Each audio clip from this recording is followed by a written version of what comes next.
वहाँ उस समय घटनास्थल जहाँ दरवाजा उनका खंभे से टकराया था, ममता बनर्जी चोटिल हुई, उस समय वहाँ पे थे आप उस घटनास्थल पे, वहाँ आपने क्या देखा?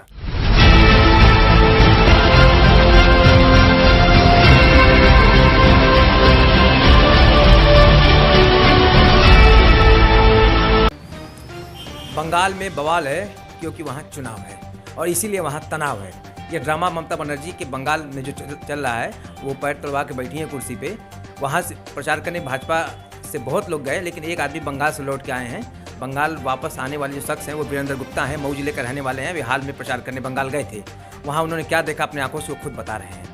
वीरेंद्र जी, आप बंगाल से लौटे, क्या बोले, वहाँ क्या स्थिति देख रहे हैं आप? बंगाल में जो एक जनता भारतीय जनता पार्टी को और पूरे तन मन से वहाँ अपना धन लगा के सपोर्ट कर रही है भारतीय जनता पार्टी को, और ममता बनर्जी जो है सहानुभूति के चक्कर में, जबकि वो अपने से किसी न किसी तरीके से खुद चोटिल हुई, एक दिन भर्ती हुई और तुरंत उनका प्लास्टर सही हो जाता है, लेकिन ऐसा कुछ नहीं है। वो सहानुभूति के चक्कर में वहाँ की जनता भी जान रही है कि बंगाल में 10 साल इन्होंने खूब लूट खसोट किया। भारतीय जनता पार्टी का एक एक कार्यकर्ता बोलता था, उनकी हत्या करवा देती थी।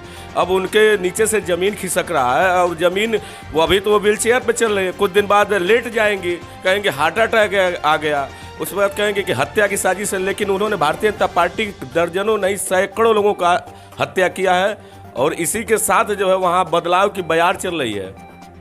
कहा जाता है कि आप वहाँ उस समय घटनास्थल जहाँ दरवाजा उनका खंभे से टकराया था, ममता बनर्जी चोटिल हुई, उस समय वहाँ पे थे आप उस घटनास्थल पे, वहाँ आपने क्या देखा? वहाँ कुछ नहीं है। ये कोई वहाँ अभी जो है हमारे अमित शाह जी का है शीर्ष नेतृत्व तो जांच के लिए कर रही है, लेकिन ये खुद भाग रही हैं। ये खुद चुनाव आयोग ने कर दिया इसमें कि कोई किसी ने मतलब हमला ही नहीं किया। ये खुद गिरती हैं, खुद प्लास्टर करवाती हैं, खुद चलती हैं, खुद रोती हैं और खुद व्हील चेयर खरीद के खुद चलने लगती हैं। ये एक सिम्पैथी के जैसा कुछ नहीं है, वैसा कुछ था ही नहीं है। वो जांच का विषय है, जांच में जितना ही बार ये खुद अपने बात में फंस रही है। अच्छा, ममता बनर्जी कितनी बुरी तरीके से हार रही है, क्या ऐसा है वहाँ पे? वहाँ एकदम बदलाव है।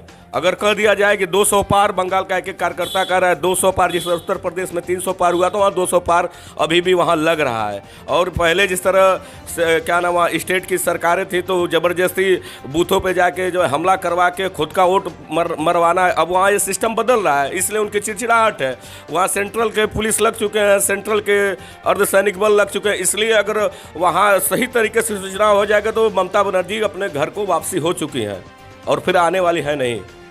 ये हमारे साथ वीरेंद्र गुप्ता जो बंगाल से लौटे हैं, उसी जगह से लौटे हैं जहां ममता बनर्जी का पैर चोटिल हुआ था। उस जगह का नाम बुरुलिया है।